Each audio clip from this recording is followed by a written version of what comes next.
Solemos pensar que Illuminati y masonería es lo mismo y de hecho muchas veces confundimos ambas sociedades secretas. ¿Pero es esto cierto? ¿Son lo mismo? Y si no lo son, ¿qué diferencias hay entre ambas? Para comprender mejor esto tenemos que explicar los orígenes de los Illuminati, ¿no? Y para ello tenemos que situarnos en el contexto histórico. Si recordáis, cuando hablaba de los orígenes de la masonería, explicaba que había divisiones en la propia orden, de manera que había muchas ramas, por así decir, ¿no? Por ejemplo, los antiguos contra los modernos, había una rama que quería instaurar el templarismo de nuevo, que era la estricta observancia, y es lo que John Robinson, entre otros, denominaba masonería ecléctica, es decir, muchas ramas de masonerías diferentes que no estaban unificadas. Y recordaréis también que hablaba de que tuvo lugar un convento en Alemania, en concreto en Wilhelmsbad, donde se buscaba unificar todas las corrientes masónicas y decidir qué hacer, ¿no? Con todo lo que había y poner orden, por así decir. Y fue precisamente en este convento donde se infiltraron los Illuminati en la masonería. Pero vamos a comenzar diciendo qué son los Illuminati, ¿no? La Orden de los Iluminados de Baviera, que así es como se llamaba, fue fundada en 1776 por Adam Weishaupt, que era profesor de Derecho en la Universidad de Ingolstadt, Alemania. En principio llamó a la orden de los perfectibilistas, pero entendió que no tenía mucho gancho, que era difícil de pronunciar incluso, y por eso la cambió a la orden de los iluminados. Adam Weishaupt, el fundador, recibió una educación jesuita y de hecho esto le sirvió como base para establecer la estructura de la Orden Illuminati, basándose en la estructura de los jesuitas. Y además tomó como influencia también la Orden de la Rosa Cruz, es decir, los Rosacruces. Tomó de los Rosacruces especialmente el concepto de los superiores desconocidos, es decir, un núcleo por encima de todos, que nadie conocía, pero que eran los que, digamos, daban las pautas de lo que debían hacer los de los grados de abajo. Recordemos también que los Rosacruces buscaban reformar todo el sistema existente en ese momento, el moral, religioso, político, filosófico, etc. Pues bien, Adam Weishaupt comenzó reclutando adeptos entre los alumnos de su propia universidad, es decir, gente joven y por tanto pues más fácilmente moldeable. Aunque pronto se daría cuenta de que de esa manera no llegaría muy lejos, solamente entre la gente de la universidad, y fue cuando aprovechó la ocasión para ir al convento de Wilhelmsbad. En este caso envió a uno de sus seguidores más cercanos, una de sus manos derechas, por así decir, que era el barón von Nigge, quien había sido previamente masón, con lo cual vio esta oportunidad de utilizar a un masón para infiltrar su doctrina en la masonería, a través de este convento de Wilhelmsbad, donde confluían todas estas corrientes masónicas. Y así fue, de hecho tuvo mucho éxito. De ese convento salió muy perjudicada la estricta observancia, es decir, esa rama que quería volver a instaurar el templarismo, y salió triunfante esta corriente Illuminati. Es importante establecer que los Illuminati se infiltraron de manera muy rápida, de hecho sorprendió la rapidez y la eficacia con la que los Illuminati consiguieron infiltrarse en la masonería. Y para cuando los masones se dieron cuenta, especialmente los que no estaban de acuerdo con los postulados Illuminati, ya era demasiado tarde. Un claro ejemplo lo podemos ver en Joseph de Maistre. Recordemos que el vídeo anterior hablaba de que una superlogia tiene este nombre. Joseph de Maistre, un masón muy respetado en ciertos aspectos en la masonería, definía a la Orden Illuminati como un monstruo compuesto de todos los monstruos y si nosotros no lo matamos, nos matará. Es decir, vio el peligro de los Illuminati antes de que los demás se dieran cuenta de esto, ¿no? Pero obviamente Adam Weishaupt no estaba solo, ¿no?, para llevar a cabo su plan. Contaba con algunos miembros de esta orden que eran más cercanos a él. Como digo, uno de ellos era el barón von Nigge, que fue el que Weishaupt utilizó para infiltrar los Illuminati en la masonería, pero además de él había otros. Por ejemplo, estaba Franz Xavier von Zwack, juez que llegaría a ser presidente del gobierno de Múnich, y cuya casa fue registrada por las autoridades, luego hablaré de esto, quienes encontraron más de 200 cartas donde se desvelaba todo el plan de los Illuminati. Otra figura importante era Johann Joachim Christoph Bode, también conocido como JJC Bode, que era compositor, profesor de lengua y música y traductor, quien establecería una imprenta y una librería académica y que posteriormente trabajó como secretario principal y consejero judicial de la condesa de Bernstorff. Este hombre, JJC Bode, fue muy importante porque fue el que heredó luego como líder la Orden Illuminati, tras la desaparición de Weishaupt y la dimisión de Nigge. Fue el siguiente que continuó con la orden. Y a nivel financiero, porque todo esto obviamente requería pues un apoyo económico por detrás, a ver si adivináis de dónde lo sacaba Adam Weishaupt y los suyos. Pues los que habéis pensado en Rothschild, efectivamente estáis en lo correcto, porque el banquero que financiaba toda la causa Illuminati era Meyer Amschel Rothschild, que fue nada más y nada menos que el fundador de la dinastía Rothschild. Este banquero en realidad se llamaba Meyer Amschel Bauer, nada de Rothschild, pero adoptó el nombre de Rothschild por el escudo rojo que identificaba la casa de uno de sus antepasados en el Judengasse, que era el gueto judío de Frankfurt. ¿Por qué Rothschild? Porque Roth significa rojo, Schild significa escudo. Escudo rojo, Rothschild, Rothschild. O sea que vemos a los Rothschild desde los orígenes de los Illuminati, ¿vale? Algo que caracterizaba a los Illuminati era que usaban siempre seudónimos entre ellos. Por ejemplo, Adam Weishaupt se hacía llamar Spartacus, es decir, Espartaco, Von Nigge era Filo, o Filón en español, von Zwack se hacía llamar Cato, que es Catón en español, y JJC Bode se hacía llamar Amelius, por citar algunos ejemplos. En cuanto al simbolismo, sabemos que en la masonería es muy importante, los Illuminati también tenían sus propios símbolos. Por ejemplo, el primer símbolo que utilizaban era el búho o la lechuza de Minerva. Representaba a Minerva, a la diosa Minerva, porque Minerva representa la sabiduría.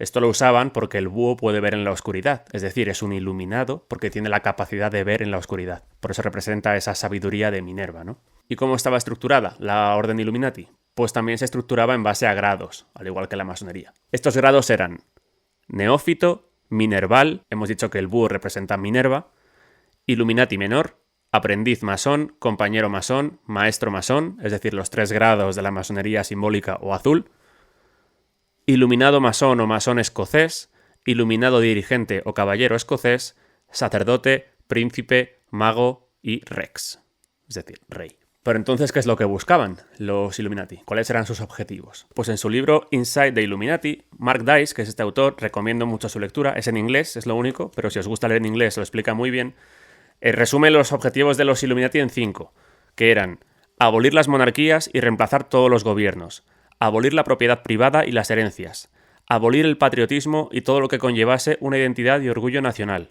abolir la familia, el matrimonio, la moralidad y permitir que los gobiernos adoctrinen a los niños y abolir la religión. Vemos que son unos santos esta gente, ¿verdad? Pero obviamente los Illuminati no decían esto abiertamente, siempre lo camuflaban con palabras bonitas como hacer del mundo un lugar mejor, que todo el mundo sea igual, lo típico. Y de hecho uno de los altos miembros de la orden, el barón von Nigge, del que hemos hablado ya, admitió lo siguiente, cito textualmente: por norma general, bajo el velo del secreto, se pueden aceptar planes peligrosos y enseñanzas nocivas, tanto como intenciones nobles y conocimientos profundos, porque no todos los miembros están informados de unas intenciones tan depravadas que a veces tienden a esconderse bajo una hermosa fachada, porque en su mayor parte, superiores desconocidos están al acecho y es indigno de un hombre inteligente trabajar según un plan que no ve completamente. Queda bastante claro, ¿no? Y por esa razón, a los neófitos que estaban recién iniciados en la Orden Illuminati, se les daba pequeñas porciones de información y de los planes para que no vieran el conjunto total, ¿no? Porque si lo vieran desde el principio, obviamente no aceptarían esto. Y además se les transmitía esta información únicamente de manera oral, es decir, no tenían acceso en ese momento a escritos, a libros de ningún tipo que pudieran utilizar, sino que todo era por vía oral y memorizando. Pues bien, ¿qué pasó con los Illuminati? Pues que finalmente fueron descubiertos. ¿Y cómo fueron descubiertos? Pues gracias a algunos de los miembros arrepentidos que habían abandonado la orden y habían comenzado a hablar. Uno de ellos era Joseph Utzschneider, que fue quien entregó unos documentos sobre la orden Illuminati a la duquesa María Ana, que era la cuñada del elector de Baviera en ese momento, que era el duque Karl Theodor. Y así es como este duque, Karl Theodor, se enteró de los planes Illuminati y de lo que estaba pasando. Pues bien, una vez se enteró de todo esto, el duque Karl Theodor promulgó hasta 4 edictos que prohibían la orden Illuminati. El primero de ellos fue el 22 de junio de 1784. En él se prohibía la pertenencia a cualquier comunidad, sociedad o asociación que no fuese aprobada por las autoridades y por tanto se ordenó categóricamente la no pertenencia a dichas sociedades. El segundo edicto tuvo lugar un año después, en 1785. El mismo duque, Karl Theodor, fue más allá en este segundo edicto y mencionaba específicamente a los masones y a los Illuminati como perpetradores de una conspiración para derrocar a los gobiernos. Este edicto decía lo siguiente: el gobierno se ha visto profundamente afectado al enterarse de que varias logias de los llamados francmasones e Illuminati, quienes aún se encuentran en nuestros estados, han prestado tan poca atención a nuestra prohibición general publicada el 22 de junio del pasado año contra todas las sociedades fraternales, clandestinas y no aprobadas, hasta el punto de no solo seguir reuniéndose en secreto, sino recaudar fondos y reclutar nuevos miembros, buscando seguir incrementando el ya gran número de adeptos. Es decir, a pesar de que lo había prohibido el año anterior, seguían estando activos y seguían reclutando. El tercer edicto se produce el 16 de agosto de 1787, es decir, 2 años después del segundo. Y se produce después de haber registrado las casas de algunos de ellos y haber incautado cartas, documentos donde se explicaba claramente lo que pretendían. Y en este edicto, el duque Karl Theodor va un paso más allá y anuncia que la pertenencia a estas sociedades, a los Illuminati, conlleva la pena de muerte. Y además hay un cuarto edicto del que se sabe muy poco. De hecho, en la mayoría de los sitios donde se publica la historia de los Illuminati no se menciona el cuarto edicto. Tuvo lugar el 15 de noviembre de 1790, es decir, 6 años después de la primera prohibición de los Illuminati. Este edicto decía lo siguiente: El elector se ha enterado, en parte por las confesiones espontáneas de algunos miembros y en parte gracias a una inteligencia sólida, de que a pesar de los edictos de julio de 1784 y agosto de 1785 y 1788, los Illuminati aún mantienen, si bien en pequeños números, reuniones secretas en todo el electorado, pero especialmente en Múnich y en los alrededores. Continúan atrayendo hombres jóvenes para la causa y han mantenido correspondencia con miembros de sociedades secretas en otros países. Continúan atacando al Estado y especialmente a la religión, ya sea verbalmente o con panfletos. Y además insistía nuevamente en la pena de muerte por pertenecer a estas sociedades. Es decir, esto confirma que, por mucho que fuera prohibida la orden, se demostró que siguieron activos en la clandestinidad. Esto lo digo para todos aquellos que publican que la orden solo duró hasta el año 84 porque fue prohibida y que nunca más se supo de los Illuminati, pues hubo edictos hasta 1790, o sea, 6 años después, y luego siguieron, como ahora veremos. Me he referido a que incautaron cientos de cartas en las casas de algunos de estos Illuminati más importantes, ¿no? Como era von Zwick, o también el barón de Bassus en su castillo. Estamos hablando obviamente de gente con poder en su época, y especialmente las cartas que incautaron en la casa de von Zwick, que fueron más de 200, se explicaba su estructura, el simbolismo, el funcionamiento y objetivos de la orden. ¿Y qué fue lo que hizo saltar las alarmas? Pues que en estas cartas se encontraron, entre otras cosas, leo lo que se encontró, listados de miembros, símbolos, grabados que utilizaban para falsificar sellos de la realeza, la nobleza y la iglesia, instrucciones sobre falsificación, para cometer suicidio, recetas para hacer veneno, un té abortivo, tinta invisible y también instrucciones para construir una caja fuerte explosiva que explotaría y destruiría todo lo que hubiese dentro si la abriera alguien que no supiera cómo desarmarla. Como vemos, todo esto pues obviamente tenía fines de hermandad, ¿verdad? De unificación, de mejora de la sociedad. Sobre el té abortivo que he mencionado, abro aquí un pequeño paréntesis, era para Adam Weishaupt, el fundador de los Illuminati, porque dejó embarazada a su cuñada, obviamente en una relación extramatrimonial, y buscaban que abortara. Y esto se sabe porque el propio Adam Weishaupt dijo esto en una de estas cartas. Ahora estoy en la situación más embarazosa. Me priva de todo descanso y me hace incapaz de todo. Corro el peligro de perder al mismo tiempo mi honor y mi reputación, de los cuales he tenido mucha influencia durante mucho tiempo. ¿Qué crees? Mi cuñada está embarazada. Hemos probado todos los métodos a nuestro alcance para destruir al niño. Y espero que ella esté decidida a todo, incluso a, y en inglés pone de puntos suspensivos. De, algunos piensan que se refiere a death, a la muerte. O sea, que ella esté decidida a todo, incluso a la muerte. Pero vamos a lo importante. Vamos a ver qué es lo que decían estas cartas, además de estas, si queréis, anécdotas de Adam Weishaupt. Vamos a lo importante, donde dejaron ellos por escrito los objetivos que buscaban y cómo querían llevar a cabo estos objetivos. Voy a leer textualmente algunas de estas cartas. Por ejemplo, sobre la infiltración y el control mundial. Esto es lo que decían. Según este plan, dirigiremos a toda la humanidad. De esta manera, y por los medios más simples, pondremos todo en movimiento y en llamas. Las ocupaciones deben distribuirse y diseñarse de tal manera que podamos, en secreto, influir en todas las transacciones políticas. Lo he considerado todo, y lo he preparado de tal manera que si la orden se arruina hoy, dentro de un año la restableceré más brillante que nunca. O sea, que tenían planes para no solamente infiltrarse, sino resucitar la orden en caso de que fuera descubierta y prohibida. Más. Nada puede escapar a nuestra vista. Por estos medios descubriremos fácilmente quiénes están contentos y recibiremos con deleite las peculiares doctrinas estatales y opiniones religiosas que se les presentan. Y por fin, solo los dignos de confianza serán admitidos a participar de todas las máximas y la constitución política de la orden. En un consejo compuesto por tales miembros trabajaremos en la creación de medios para expulsar gradualmente a los enemigos de la razón y de la humanidad del mundo y establecer una peculiar moralidad y una religión adecuadas para la gran sociedad de la humanidad. Es decir, borrar lo que había hasta ahora e instaurar una nueva moralidad, una nueva religión para todo el mundo. Y esto no lo digo yo, estoy leyendo sus propias cartas. He dicho que se infiltraron en la masonería y de hecho hay cartas donde explican cómo usar la masonería para este fin, ¿no? Estas son algunas de ellas. La gran fuerza de nuestra orden reside en su ocultamiento. Que nunca aparezca en ningún lugar con su propio nombre, sino siempre cubierta por otro nombre y otra ocupación. Ninguno es más adecuado que los 3 grados inferiores de la masonería. El público está acostumbrado a ello, y espera poco de ella, y por lo tanto le presta poca atención. Después de esto, la forma de una sociedad científica o literaria es la que mejor se adapta a nuestro propósito, y si no hubiera existido la masonería, se habría empleado esta tapadera. Y puede ser mucho más que una tapadera, puede ser un poderoso motor en nuestras manos. Al establecer sociedades de lectura y bibliotecas por suscripción y tomarlas bajo nuestra dirección y suministrarlas a través de nuestro trabajo, podemos orientar la mente del público en la dirección que queramos. O sea, mencionaba primero la masonería y luego sociedades de lectura. Importante, quedaos con esto. En otra de las cartas dicen esto. De todos los medios que conozco para guiar a los hombres, el más eficaz es un misterio oculto. El anhelo de la mente es irresistible. Y si a un hombre se le ha metido en la cabeza que hay un misterio en algo, es imposible sacarlo a la luz, ni por argumentos ni por experiencia. Y luego podemos cambiar las nociones simplemente cambiando una palabra. Es decir, utilizaban el misterio, por eso veían la importancia de la masonería, ¿no? Sobre la infiltración en los gobiernos y hasta llegar a matar si es necesario. La orden debe poseer el poder de la vida y de la muerte como consecuencia de nuestro juramento. Y con propiedad, por la misma razón y por el mismo derecho que cualquier gobierno del mundo lo posee, pues la orden ocupará su lugar, haciéndolos innecesarios. Las cosas no pueden ser de otra manera, pues la ruina sobrevendría si la asociación no empleara este medio, así como los gobernantes públicos lo emplean para el bien de la humanidad, por lo tanto para su propia preservación. Es decir, hablaba de el poder de la vida y la muerte, o sea, es decir, decidir quién vive y quién muere, ¿no? Como hacían los gobiernos. Dice, porque los vamos a suplantar, ya no van a hacer falta porque vamos a llegar nosotros, es lo que decía Adam Weishaupt.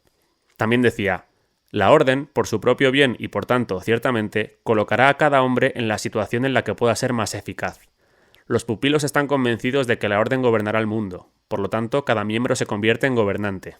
Y en otra carta, y con esta termino, decía, por lo tanto, impulsaré el cultivo de la ciencia, especialmente aquellas ciencias que puedan tener una influencia en nuestra recepción en el mundo, y puedan servir para eliminar obstáculos del camino. Solo aquellos que sean ciertamente súbditos apropiados serán elegidos de entre las clases inferiores de los misterios superiores, y en particular, cada persona será convertida en espía del otro y de todos los que le rodean. Es decir, los Illuminati hacían que todos sus miembros se espiaran entre sí. O sea, fijaos la confianza que tenían unos en otros, ¿eh? O sea, tenían como norma espiarse entre sí y a todo su entorno.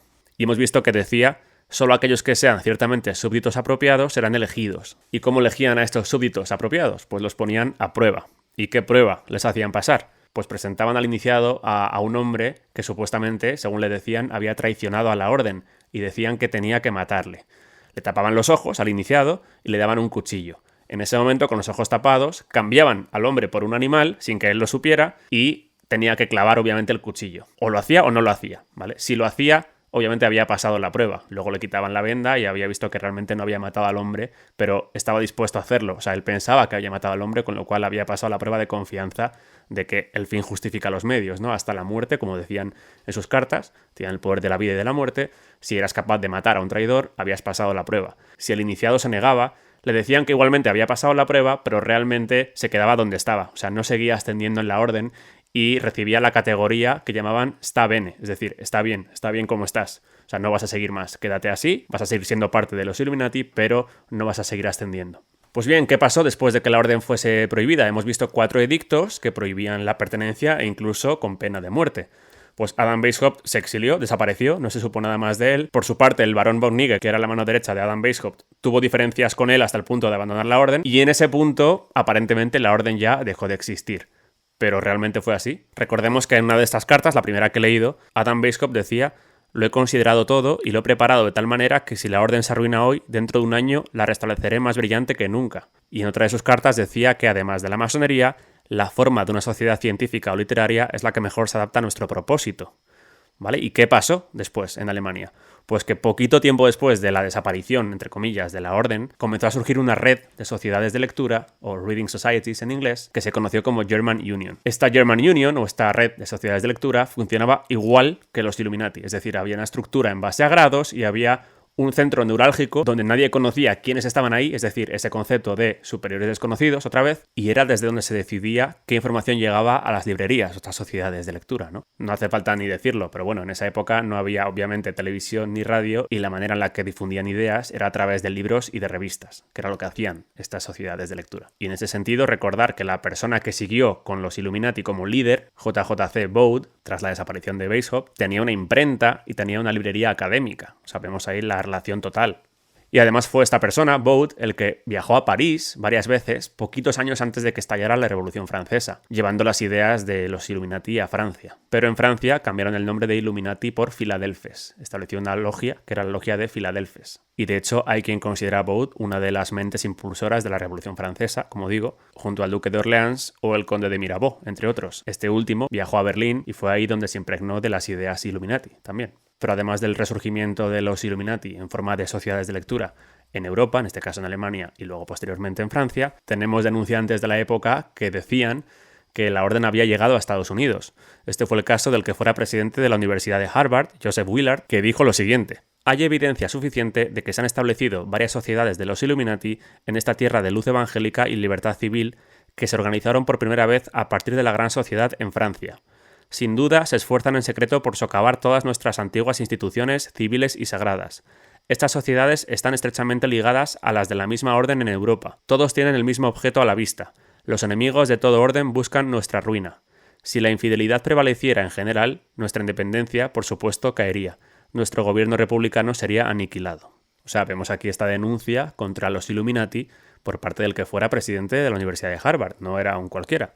Y además de estos, hay otros ejemplos donde podemos ver que la finalidad de los Illuminati siguió viva a través de otras sociedades o de otros movimientos. Y en este sentido voy a hablar de la Liga de los Justos y del Manifiesto Comunista. La Liga de los Justos fue una organización revolucionaria que tuvo su origen en París en 1836 y que fue fundada por emigrados alemanes, otra vez Alemania como origen de esto casualmente, de la Liga de los Proscritos, que era el nombre que tenían previamente. Su lema era: todos los hombres son hermanos, algo que podría afirmar la masonería perfectamente, la fraternidad. Esta liga, la Liga de los Justos, en 1847 es cuando toma el nombre de la Liga de los Comunistas, a propuesta de Karl Marx y Friedrich Engels. Pues bien, ¿por qué menciono esto? Pues porque si leemos los postulados que defiende el Manifiesto Comunista, coinciden 100% con los objetivos que veíamos de los Illuminati al comienzo de este vídeo. Vamos a ir punto por punto. Recordemos que los Illuminati defendían abolir la propiedad privada. El Manifiesto Comunista defiende la expropiación de la propiedad de la tierra y el empleo de la renta de la tierra para los gastos del Estado. 2. Los Illuminati defendían la abolición del derecho a herencia. El Manifiesto Comunista defiende la supresión del derecho de herencia. Calcado. 3. Abolir el patriotismo y todo lo que conllevase una identidad y orgullo nacional. En el Manifiesto Comunista, Marx y Engels dicen: los obreros no tienen patria, no se les puede arrebatar lo que no poseen. 4. Abolir la familia, el matrimonio, la moralidad y permitir que los gobiernos adoctrinen a los niños. Pues bien, respecto a la familia y el matrimonio, Marx y Engels lo enfocaban desde un punto de vista de crítica respecto al concepto burgués de familia por considerarlo semejante al concepto de propiedad privada. Y respecto al adoctrinamiento de los niños, el manifiesto dice textualmente: ¿nos reprocháis acaso que aspiremos a abolir la explotación de los hijos por sus padres? Sí, es cierto, a eso aspiramos. Y la pregunta es, ¿qué consideran Marx y Engels explotación de los niños por parte de sus padres? ¿Transmitirles sus propios valores y no los del Estado? Y 5. Los Illuminati defendían abolir la religión. Recordemos que Marx definía la religión como el opio del pueblo. Es que es calcado, o sea, lo que defiende el marxismo es lo mismo que lo que defendían los Illuminati. Y además, otro punto clave por el que menciono el Manifiesto Comunista es por uno de los objetivos, que ahora vamos a ver por qué lo menciono, que es lo que el manifiesto llama la centralización del crédito en manos del Estado por medio de un banco nacional con capital estatal y monopolio exclusivo. Es decir, un banco central controlado por el Estado. ¿Y por qué menciono esto? Porque esto es justamente lo que buscan los Illuminati, la centralización de la riqueza de un país en un banco central que puedan controlar. Esto lo explica muy bien Gary Allen en su libro None Dare Call It Conspiracy, o en español Nadie se atreve a llamarlo conspiración, donde establece muy claramente la relación entre los grandes banqueros y cómo estos financiaron la revolución bolchevique. Como sabemos, como he mencionado ya, el comunismo busca que todo lo tenga el Estado, que toda la riqueza de un país esté centralizada en el Estado, y el Estado, hipotéticamente, es el que reparte la riqueza a todo el pueblo por igual. Eso es lo que defienden utópicamente los comunistas. Y eso es exactamente, como digo, lo que han buscado los grandes banqueros en la historia, como Rothschild, quienes, por cierto, como hemos visto antes, financiaron a los Illuminati desde el comienzo, pero no solamente Rothschild, estamos aquí hablando de Rockefeller, Warburg, Schiff, Morgan, Loeb, entre otros. Y justamente muchos de estos nombres fueron los que fundaron o crearon la Reserva Federal en Estados Unidos. Antes de esto, Estados Unidos no tenía una banca centralizada, no había un banco central. Por eso crearon esto, ¿no? La Reserva Federal, porque es el banco central de todo el país, más fácilmente controlable. Como digo, fueron muchos de estos nombres, entre ellos Warburg, Morgan, Schiff o Loeb. Y es que además estas dinastías, para asegurar su permanencia en el poder en el futuro, lo que hacían era relacionar miembros de sus familias entre sí, casarse entre ellos. Esto se ve muy claramente, de hecho es público, se puede ver, como por ejemplo Paul Warburg, que es considerado el fundador de la Reserva Federal, se casó con Nina Loeb, hija del banquero Solomon Loeb, cuya nieta Frida Schiff se casó a su vez con Felix Warburg. O sea, ahí vemos Warburg, Loeb y Schiff mezclados. La hija de Frida Schiff y Felix Warburg, que se llamaba Carola Warburg, se casó con Walter Rothschild, casualmente. Y vemos que establecen así un imperio donde solamente ellos tendrán siempre la riqueza y el poder, ¿no? Pero además de la riqueza y el poder, ¿qué tienen todos ellos en común? Pues que todos ellos son alemanes de origen y todos ellos son judíos. Pues como digo, Gary Allen, en su libro None Dare Call It Conspiracy, o Nadie se atreve a llamarlo conspiración, explica cómo estos grandes banqueros financiaron la revolución bolchevique. Es decir, capitalismo y comunismo unidos por un mismo fin, que es el que ya he mencionado, ¿no? Concentrar la riqueza de todo un país en el Estado a través del Banco Central. Y de esa manera, cuando el Banco Central quiebra, tiene que salir alguien al rescate. ¿Adivináis quién es? Bingo. Toda esta gente. Y cuando rescatas un banco central, te conviertes de facto en su propietario. Ya conocéis el dicho, el que paga manda. ¿Y cómo financiaron la revolución bolchevique estos grandes banqueros? Pues lo hicieron a través de dos de sus peones, Lenin y Trotsky. Ambos masones, por cierto, como ya vimos, quienes llevaban consigo millones de dólares, uno desde Suiza, en este caso Lenin, y el otro desde Estados Unidos, en este caso Trotsky, financiados por Warburg y Schiff, entre otros, los mismos que hemos visto ya. Y es que aparte de la revolución bolchevique, generalmente, si nos fijamos en los grandes acontecimientos que diezman la riqueza de un país, llámese guerras, llámese pandemias, siempre vemos como grandes beneficiarios los que sacan tajada a los mismos, que casualmente tienen estos apellidos: Warburg, Rothschild, Rockefeller, Morgan, Schiff, Loeb, etc. Y para seguir esta línea de la evolución de los Illuminati en la historia, podríamos mencionar los casos de la actualidad, ¿no? A día de hoy vemos este continuismo de la doctrina Illuminati, ya sea por sus métodos, ya sea por sus objetivos, ya sea por su simbolismo. Podríamos hablar de sociedades secretas paramasónicas, de las cuales ya hablaré en otro vídeo, como podrían ser Skull and Bones en Estados Unidos, Bohemian Grove también en Estados Unidos, cuyo símbolo es el búho de Minerva, vemos ahí la relación directa con el simbolismo, y otras de corte más político, como podría ser el Council on Foreign Relations, el CFR, o el Club Bilderberg, que se reúnen todos los años a puerta cerrada y cuyos miembros son, casualmente, miembros que tienen mucha influencia en la sociedad. Pues me refiero a políticos, banqueros, empresarios, propietarios de los grandes medios de comunicación, casualmente. Y en lo relacionado a la infiltración en el poder, también tenemos ejemplos recientes. Me voy a referir a dos en este caso. El primero es Franklin Delano Roosevelt, quien fuera presidente de Estados Unidos y que fue masón de grado 32, que dijo su célebre frase refiriéndose a la política. Decía textualmente: «En política nada sucede por accidente. Si algo nuevo sucede, puedes estar seguro de que fue planeado de esa manera». O sea, hacía alusión a una planificación previa de todo lo que sucede en la política. Debía ser un conspiranoico, Roosevelt. Y el otro caso es Edward Bernays. Edward Bernays era sobrino de Freud, fue periodista, publicista y considerado padre de las relaciones públicas. Pues al comienzo de su libro Propaganda dice lo siguiente: «La manipulación consciente e inteligente de los hábitos y opiniones organizados de las masas es un elemento de importancia en la sociedad democrática. Quienes manipulan este mecanismo oculto de la sociedad constituyen el gobierno invisible que detenta el verdadero poder que rige el destino de nuestro país. Quienes nos gobiernan, moldean nuestras mentes, definen nuestros gustos y nos sugieren nuestras ideas son en gran medida personas de las que nunca hemos oído hablar». Más claro agua, ¿verdad? Un gobierno invisible que nadie conoce. Pero vamos, que Edward Bernays debía ser un conspiranoico también. Y ahora bien, ¿qué relación hay entre los Illuminati y el nuevo orden mundial? Hemos visto cómo la masonería, especialmente desde la infiltración de los Illuminati en ella, pero ya sucedía también antes, busca establecer un nuevo orden mundial. Esto no lo digo yo, lo dice entre otros, por ejemplo, el masón historiador Eduardo Calley en su libro Masones, Caballeros e Illuminati, en el cual termina diciendo lo siguiente: «En el siglo XIX, los ejércitos del mundo, realistas e independentistas, casi todos al mando de masones, cambiarían el mapa geopolítico de Occidente y lo prepararían para el gran salto hacia el progreso. Se gestarían las bases del nuevo orden mundial que no en vano se atribuye a los masones». O sea, reconoce la implicación de la masonería en el nuevo orden mundial. La finalidad de este nuevo orden mundial, pues ya hemos podido adivinar cuál es, ¿no? Pues acabar con las bases del mundo del que venimos, construido en Occidente en base a la democracia griega, el derecho romano y el cristianismo, e imponer un nuevo orden construido por ellos, que beneficiará obviamente a aquellos que deciden imponerlo, ¿no? De estas tres patas que he mencionado, democracia griega, derecho romano y cristianismo, la más difícil de abolir o de eliminar es esta última, el cristianismo, porque es la que tiene mayor profundidad a nivel espiritual en cuanto a los valores y a la moral, y por eso precisamente es en la que ponen más empeño en destruir desde hace siglos, ¿no? Pero no solamente Calley menciona el nuevo orden mundial, hemos visto un montón de presidentes que hacen alusión a este término, ¿no? Nuevo orden mundial. Vamos a ver unos ejemplos.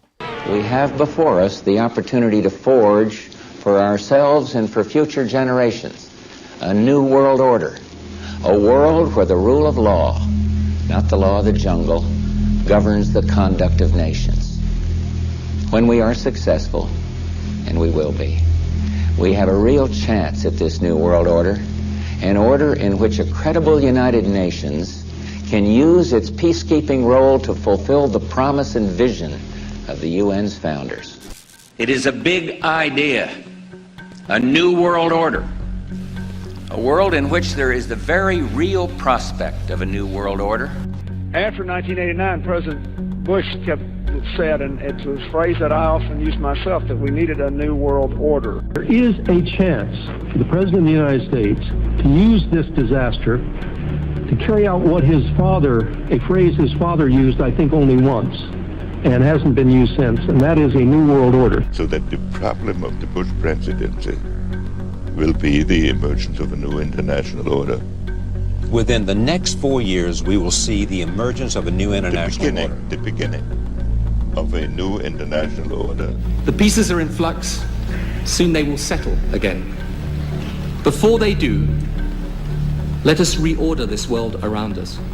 I think his task will be to develop an overall strategy for America in this period when really a new world order can be created. It's a great opportunity. It isn't just a crisis.